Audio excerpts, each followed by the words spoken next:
ಶನಿವಾರ ಮೇ 9 ಮದುವೆಯ ಸಂಭ್ರಮ ನಡೆಯಬೇಕಿತ್ತು. ಆದರೆ ವರ ನವವರ ಜೀವನದ ಸಂಗಾತಿ, ಕನಸಿನ ಗಂಡ, ಭವಿಷ್ಯದ ಪತಿ, ನಿಕ್ಕಾಹಿನ ವರ, ಮದುವೆಯ ಯುವಕ, ಪ್ರೀತಿಯ ಸಂಗಾತಿ, ಹೊಸ ಬದುಕಿನ ರಾಜಕುಮಾರ, ಆಕೆಯ ಕನಸಿನ ವರ, ನವ ದಾಂಪತ್ಯದ ನಾಯಕ, ಕೈ ಹಿಡಿಯಬೇಕಾದ ಗಂಡ, ನಿಕ್ಕಾಹು ವೇದಿಕೆಗೆ ಬರಬೇಕಿದ್ದ ಇರ್ಫಾನ್ ಖಬರ್ ಕಡೆ ಹೊರಟ.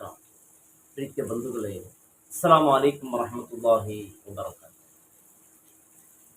ಇಂದು ನಾನು ನಿಮ್ಮ ಮುಂದೆ ಮಾತನಾಡಲು ಕುಳಿತಿದ್ದೇನೆ. ಆದರೆ ನಿಜ ಹೇಳಬೇಕೆಂದರೆ ನನ್ನ ನಾಲಿಗೆಗೆ ಮಾತುಗಳು ಬರುತ್ತಿಲ್ಲ. ಎದೆ ತುಂಬ ಭಾರವಾಗಿದೆ, ಕಣ್ಣುಗಳಲ್ಲಿ ನೀರು ತುಂಬಿಕೊಂಡಿದೆ. ಯಾಕೆಂದರೆ ಇದು ನಾನು ಹೇಳಲಿರುವ ವಿಷಯ ಕೇವಲ ಸುದ್ದಿಗಳು ಅಲ್ಲ. ಇವು ವಿಧಿಯ ಕ್ರೂರ ಆಟಗಳು. ಬದುಕು ಎಷ್ಟು ಕ್ಷಣಭಂಗುರ ಎಂಬುದನ್ನು ನಮ್ಮ ಮುಖಕ್ಕೆ ಬಡಿದು ತೋರಿಸುವ ನಿಜವಾದ ಘಟನೆಗಳು. ನಾವು ಎಲ್ಲರೂ ನಾಳೆಯ ಕನಸು ಕಾಣುತ್ತೇವೆ ಅಲ್ವಾ ಬಂಧುಗಳೇ? ಇನ್ನು ಸ್ವಲ್ಪ ಬದುಕಬೇಕು, ಮಕ್ಕಳ ಮದುವೆ ನೋಡಬೇಕು, ಹೊಸ ಮನೆ ಕಟ್ಟಬೇಕು, ಹಜ್ ಹೋಗಬೇಕು, ಕುಟುಂಬದ ಜೊತೆ ಸಂತೋಷವಾಗಿರಬೇಕು ಎಂದು ಸಾವಿರ ಕನಸುಗಳನ್ನು ಕಟ್ಟುತ್ತೇವೆ. ಆದರೆ ಮನುಷ್ಯನು ಯೋಜನೆ ಹಾಕಿದರೂ ಕೊನೆಯ ತೀರ್ಮಾನ ಮಾಡುವವನು ಅಲ್ಲಾಹ್. ಕೆಲವೊಮ್ಮೆ ಒಂದು ಸಾಮಾನ್ಯ ಜ್ವರ, ಒಂದು ಕ್ಷಣದ ಅಜಾಗರೂಕತೆ, ಒಂದು ನಿಮಿಷದ ತಡೆ ಇಡೀ ಕುಟುಂಬದ ಬದುಕನ್ನೇ ಕತ್ತಲಲ್ಲಿ ತಳ್ಳಿಬಿಡುತ್ತದೆ. ಇಂದು ನಾನು ಹೇಳಲಿರುವ ಈ 3 ಘಟನೆಗಳು ಕೇಳಿದರೆ ನಿಮ್ಮ ಹೃದಯ ನಡುಗುವುದು ಖಚಿತ, ನಿಮ್ಮ ಕಣ್ಣು ತೇವವಾಗುವುದು ಖಚಿತ. ನಾವು ಎಷ್ಟು ಅಸಹಾಯಕರಾದ ಮನುಷ್ಯರು ಎಂಬ ಸತ್ಯ ನಿಮ್ಮೊಳಗೆ ಕೂಗುವುದು ಖಚಿತ. ಒಂದು ಮನೆಯಲ್ಲಿ ಇಂದು ಮದುವೆಯ ಸಂಭ್ರಮ ನಡೆಯಬೇಕಿತ್ತು. ಮನೆ ತುಂಬ ಬೆಳಕು, ನಗು, ಸಂಭ್ರಮ, ಸಂಬಂಧಿಕರ ಗದ್ದಲ. ಮದುಮಗಳು ಕೈಗೆ ಮೈದಾನೆ ಹಚ್ಚಿಕೊಂಡು ತನ್ನ ಜೀವನದ ಹೊಸ ಅಧ್ಯಾಯಕ್ಕಾಗಿ ಕನಸು ಕಾಣುತ್ತಿದ್ದಳು. ನಾಳೆಯಿಂದ ನನ್ನ ಜೀವನ ಹೇಗಿರಬಹುದು ಎಂದು ತನ್ನ ಮನಸ್ಸಿನಲ್ಲಿ ಸಾವಿರ ಕನಸುಗಳನ್ನು ಕಟ್ಟಿಕೊಂಡಿದ್ದಳು. ಮದುಮಗಳ ಮನೆಯಲ್ಲೂ ಅದೇ ಸಂಭ್ರಮ. ಹೊಸ ಬಟ್ಟೆಗಳು ಸಿದ್ಧ, ಮದುವೆಯ ವೇದಿಕೆ ಸಿದ್ಧ, ಸಂಬಂಧಿಕರ ಬರೋ ಸಿದ್ಧ, ದುಆಗಳು ಸಿದ್ಧ.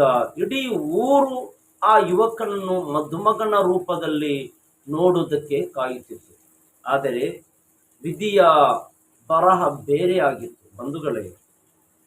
ಆ ಮದುವೆಯ ಮಂಟಪಕ್ಕೆ ಮದುಮಗನಾಗಿ ಬರಬೇಕಿದ್ದ ಯುವಕ ಕಫನ್ ಬಟ್ಟೆಯಲ್ಲಿ ಮನೆಗೆ ಮರಳಿದ. ಮಲಪ್ಪುರಂ ಜಿಲ್ಲೆಯ ಹುಲಿಕಲ್ನ 26 ವರ್ಷದ ಇರ್ಫಾನ್ಗೆ ಮದುವೆ ಒಂದು ಕನಸಾಗಿತ್ತು.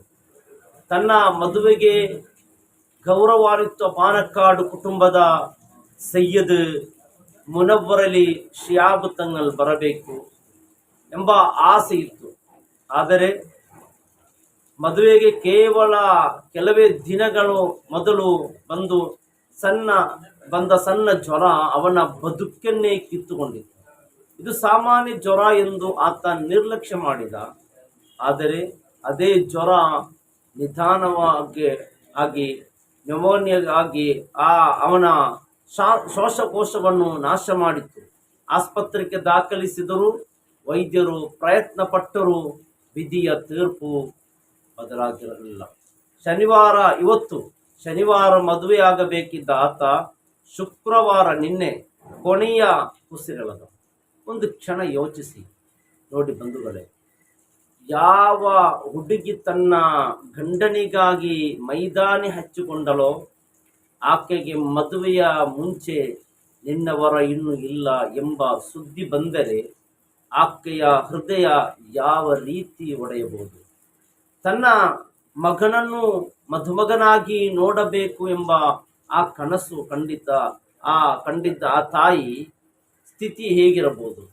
ಮದುವೆಯ ಡೊಳ್ಳುಗಳು ಕೇಳಿಸಬೇಕಿದ್ದ ಮನೆಯಲ್ಲಿ ಕುರ್ಆನ್ ಪಾರಾಯಣದ ನಡುವೆ ನಮಾಜ್ ನಡೆಯಬೇಕಾಯಿತು, ಜನಾಜ ನಡೆಯಬೇಕಾಯಿತು. ಮದುವೆಯ ವೇದಿಕೆಯ ಬದಲು ಕಬರ್ ಸಿದ್ಧವಾಯಿತು. ಮದುಮಗನ ಶೇರ್ವಾನಿ ಬದಲು ಕಫನ್ ಹೊದಿಸಲಾಯಿತು. ಅಯ್ಯೋ ಬಂಧುಗಳೇ, ಬದುಕು ಇಷ್ಟೊಂದು ಅನಿಶ್ಚಿತವೇ? ಆದರೆ ವಿಧಿಯ ಕಣ್ಣೀರು ಅಲ್ಲೇ ಮುಗಿಯಲಿಲ್ಲ. ಇನ್ನೊಂದು ಕಡೆ ಹೊಸ ಜೀವನ ಆರಂಭಿಸಿದ ನವ ಜೋಡಿಗಳ ಮೇಲೆ ಮೃತ್ಯು ತನ್ನ ನೆರಳನ್ನು ಹರಡಿತು. ಪಾಲಕ್ಕಾಡು ಜಿಲ್ಲೆಯ ಚಿತ್ತೂರಿನ ನೌಶೀಜ ಮದುವೆಯಾಗಿ ಕೇವಲ 2 ದಿನವಾಗಿತ್ತು. ಕೈಯಲ್ಲಿದ್ದ ಮದುವೆಯ ಉಂಗುರ ಇನ್ನೂ ಹೊಸದಾಗಿ ಹೊಳೆಯುತ್ತಿತ್ತು. ಮೆಹಂದಿಯ ಬಣ್ಣ ಕೈಯಿಂದ ಇನ್ನೂ ಮಾಸಿರಲಿಲ್ಲ. ತನ್ನ ಪತಿ ಆಶಿಕ್ ಜೊತೆ 1000 ಕನಸುಗಳನ್ನು ಹೊತ್ತು ಅವರು ತಿರುವನಂತಪುರಕ್ಕೆ ಹನಿಮೂನಿಗೆ ತೆರಳಿದ್ದರು. ಎಷ್ಟು ಸಂತೋಷವಾಗಿರಬಹುದು ಅಲ್ವಾ? ನಮ್ಮ ಬದುಕು ಈಗ ಶುರುವಾಗುತ್ತಿದೆ ಎಂಬ ಖುಷಿ, ಒಂದು ಎಷ್ಟು ಸುಂದರ ದಿನಗಳು ಬರಬಹುದು ಎಂಬ ನಿರೀಕ್ಷೆ. ಇಬ್ಬರು ಕೈ ಹಿಡಿದು ಫುಟ್ಪಾತ್ನ ಮೇಲೆ ನಡೆಯುತ್ತಿದ್ದರು. ಆದರೆ ಮರಣ ಅವರ ಹಿಂದೆ ಓಡಿ ಬರುತ್ತಿದೆ ಎಂಬುದು ಅವರಿಗೆ ಗೊತ್ತೇ ಇರಲಿಲ್ಲ. ಕ್ಷಣಾರ್ಧದಲ್ಲಿ ಅತಿ ವೇಗವಾಗಿ ಬಂದ ಕಾರೊಂದು ನೌಶೀಜಳ ಮೇಲೆ ಹರಿದು ಹೋಯಿತು. ಆ ಸುಂದರ ಹುಡುಗಿ ರಸ್ತೆಯ ಮಧ್ಯೆ ರಕ್ತದ ಮಡುವಿನಲ್ಲಿ ಬಿದ್ದಳು. ಆಕೆಯ ಪತಿ ಕಿರುಚುತ್ತಿದ್ದ, ಸಹಾಯ ಕೇಳುತ್ತಿದ್ದ. ಆದರೆ ಸುತ್ತ ನಿಂತ ಅನೇಕ ಜನರು ಕೇವಲ ನೋಡುತ್ತಿದ್ದರು. ಕೆಲವರು ಮೊಬೈಲ್ ತೆಗೆದು ವಿಡಿಯೋ ಮಾಡುತ್ತಿದ್ದರು. ನೋಡಿ ಪ್ರೀತಿಯ ಬಂಧುಗಳೇ, ಯಾರು ತಕ್ಷಣ ಆಸ್ಪತ್ರೆಗೆ ಕರೆದೊಯ್ಯಲಿಲ್ಲ. ಸುಮಾರು 20 ನಿಮಿಷ ಆಕೆ ಜೀವಕ್ಕಾಗಿ ಹೋರಾಡಿದಳು. ಕೊನೆಗೆ ಒಬ್ಬ ವ್ಯಕ್ತಿ ಕರುಣೆ ತೋರಿಸಿ ಆಸ್ಪತ್ರೆಗೆ ಕರೆದೊಯ್ದಾಗ ವೈದ್ಯರು ಹೇಳಿದ ಒಂದು ಮಾತು ಇಡೀ ಕೇರಳದ ಕಣ್ಣೀರನ್ನೇ ಹರಿಸಿತು. ಇನ್ನು 5 ನಿಮಿಷ ಮೊದಲೇ ತಂದಿದ್ದರೆ ಆ ಹುಡುಗಿ ಬದುಕುತ್ತಿದ್ದರು ಎಂದು. ಅಯ್ಯೋ ಬಂಧುಗಳೇ, ನೋಡಿ, 5 ನಿಮಿಷ, ಕೇವಲ 5 ನಿಮಿಷದ ಮಾನವೀಯತೆ ಒಂದು ಕುಟುಂಬವನ್ನು ಉರುಳಿಸಿತು.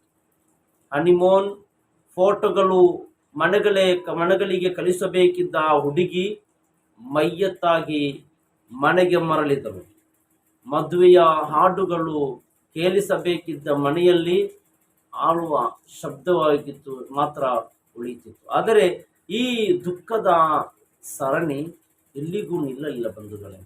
ಮಲಪ್ಪುರಂ ಜಿಲ್ಲೆಯ ತ್ರಿಶೂರ್ನಲ್ಲಿ ನಡೆದ ಘಟನೆ ಕೇಳಿದರೆ ಕಳ್ಳು ಮನಸ್ಸು ಕರಗುತ್ತದೆ. 10 ವರ್ಷದ ಪುಟ್ಟ ಬಾಲಕ ಮೊಹಮ್ಮದ್ ರಿಹಾನ್ ತನ್ನ ಚಿಕ್ಕ ಸೈಕಲ್ ಮೇಲೆ ಆಟವಾಡುತ್ತಾ ಹೋಗುತ್ತಿದ್ದ. ಆ ಮಗುವೇ ಆ ಮನೆಯ ಬೆಳಕು. ವಿಶೇಷವಾಗಿ ತನ್ನ ತಾತ ಹನೀಫಾ ಅವರ ಪ್ರಾಣವೇ ಆಗಿದ್ದರು. ಆ ತಾತ ತನ್ನ ಮೊಮ್ಮಗನನ್ನು ನೋಡಿದರೆ ಸಾಕು, ಬದುಕಿನ ಎಲ್ಲ ನೋವು ಮರೆತು ಹೋಗುತ್ತಿತ್ತು. ಆದರೆ ವಿಧಿ ಅಲ್ಲೂ ಕ್ರೂರವಾಗಿತ್ತು. ಅತಿ ವೇಗವಾಗಿ ಬಂದ ಬಸ್ಸೊಂದು ಆ ಪುಟ್ಟ ಬಾಲಕನ ಮೇಲೆ ಹರಿದು ಹೋಯಿತು. ರಕ್ತದ ಮಡುವಿನಲ್ಲಿ ಬಿದ್ದಿದ್ದ ತನ್ನ ಮೊಮ್ಮಗನನ್ನು ನೋಡಲು ತಾತ ಆಸ್ಪತ್ರೆ ಕಡೆ ಓಡಿ ಬಂದರು. ಆದರೆ ಯಾವ ಮೊಮ್ಮಗ ತನ್ನ ಕೈ ಹಿಡಿದು ನಡೆಯಬೇಕಿತ್ತೋ ಆತ ಚಲನೆಯಿಲ್ಲದೆ ಬಿದ್ದುದನ್ನು ಕಂಡ ಕ್ಷಣವೇ ಆ ವೃದ್ಧನ ಹೃದಯ ಒಡೆದು ಹೋಯಿತು. ಆ ಆಘಾತವನ್ನು ಸಹಿಸಲಾಗದೆ ಅವರಿಗೆ ತೀವ್ರ ಹೃದಯಘಾತವಾಯಿತು. ಆಸ್ಪತ್ರೆಯ ಆವರಣದಲ್ಲೇ ಅವರು ಕೂಡ ಕೊನೆಯ ಉಸಿರೆಳೆದರು. ಒಂದೇ ಮನೆಯ, ಒಂದೇ ದಿನ 2 ಜನಾಜ, 2 ಕಬರು. ಒಂದೇ ಮೊಮ್ಮಗನದ್ದು, ಇನ್ನೊಂದು ಅವನನ್ನು ತುಂಬ ಪ್ರೀತಿಸುತ್ತಿದ್ದ ತಾತನದ್ದು. ಮೊಮ್ಮಗನು ಒಂಟಿಯಾಗಿ ಕಳುಹಿಸಲು ಮನಸ್ಸಾಗದಂತೆ ಆ ತಾತ ಕೂಡ ಅವನ ಹಿಂದೆ ಹೊರಟು ಹೋದರು. ಬಂಧುಗಳ ನೋಡಿ, ಈ 3 ಘಟನೆಗಳು ನಮಗೆ ಒಂದೇ ಸತ್ಯವನ್ನು ಕೂಗಿ ಹೇಳುತ್ತಿವೆ: ಮರಣವು ತುಂಬ ಹತ್ತಿರದಲ್ಲಿದೆ. ನಾವು ಇನ್ನೊಂದು ಗಂಟೆ ಬದುಕುತ್ತೇವೋ ಇಲ್ಲವೋ ಎಂಬ ಖಾತರಿ ಯಾರಿಗೂ ಇಲ್ಲ. ಆದ್ದರಿಂದ ಆರೋಗ್ಯವನ್ನು ನಿರ್ಲಕ್ಷ್ಯ ಮಾಡಬೇಡಿ, ರಸ್ತೆ ಸುರಕ್ಷಿತವನ್ನು ತಮಾಷೆ ಮಾಡಬೇಡಿ. ಯಾರಾದರೂ ಅಪಘಾತದಲ್ಲಿ ಬಿದ್ದರೆ ವಿಡಿಯೋ ಮಾಡುವ ಮೊದಲು ಅವರ ಜೀವ ಉಳಿಸಲು ಓಡಿ ಹೋಗಿ. ನಿಮ್ಮ ಒಂದು ನಿಮಿಷ ಯಾರಾದರೂ ಇಬ್ಬರು ನೋಡಿ ಒಂದು ಕುಟುಂಬವೇ ಉಳಿಸಬಹುದಿತ್ತು. ಇಸ್ಲಾಂ ನಮಗೆ ಕಲಿಸುತ್ತದೆ, ಪ್ರತಿಯೊಂದು ಜೀವಿಯು ಮರಣವನ್ನು ಸವಿಯಲೇಬೇಕು. ಆದ್ದರಿಂದ ಅಹಂಕಾರ ಬಿಡಿ, ದ್ವೇಷ ಬಿಡಿ, ಜಗಳ ಬಿಡಿ, ಕ್ಷಮೆ ಇರಲಿ. ತಂದೆ ತಾಯಿಯನ್ನು ಸಂತೋಷಪಡಿಸಿರಿ, ಸಂಬಂಧಿಗಳನ್ನು ಸರಿಪಡಿಸಿರಿ. ಯಾಕೆಂದರೆ ನಾವು ಯಾವ ಕ್ಷಣದಲ್ಲಿ ಈ ಲೋಕವನ್ನು ಬಿಟ್ಟು ಹೋಗುತ್ತೇವೆ ಎಂಬುದು ಯಾರಿಗೂ ಗೊತ್ತಿಲ್ಲ.